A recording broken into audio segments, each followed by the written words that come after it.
dealing with signage in the Connecticut Wine Trail. My name is Mike France. I represent the 42nd District, which is Ledyard, Preston, and a portion of Montville. I provided written testimony. I'll summarize. But essentially we have the Connecticut Wine Trail, which was formed in 1988 as an advocate and advocacy program and awareness program for the wineries across Connecticut.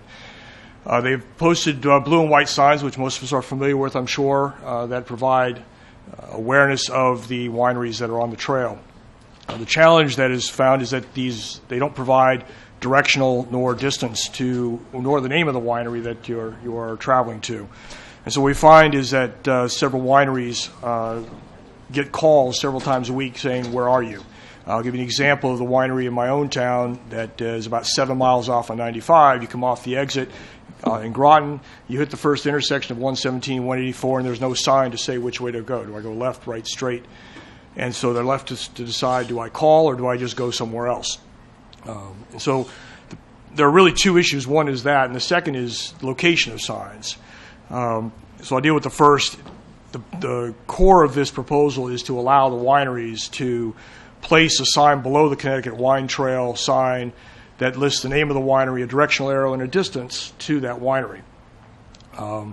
That would allow people to know, hey, I've got another 5 miles to go, and many of our wineries are in rural areas that it's difficult to know how far along a country road I've got to travel to get there.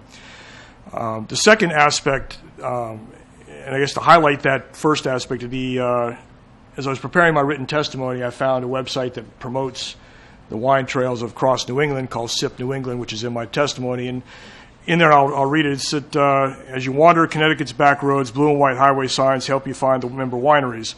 Signage is not perfect, however, and the signs tend to be helpful rather than definitive.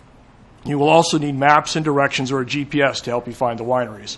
That's certainly not the intent of signage as I would propose. So I think this would provide an opportunity for the wineries that choose to, at their own expense, to place a sign. We're not adding signposts to the road. It's on an existing signpost, so it doesn't add anything that would detract from visibility along a roadway. The second aspect defined was related to the number of signs. There's a memorandum of agreement between Department of Agriculture and Department of Transportation that deals with signage for farms, not farm wineries. And it allows farms to place signs within a 5-mile radius of their farm.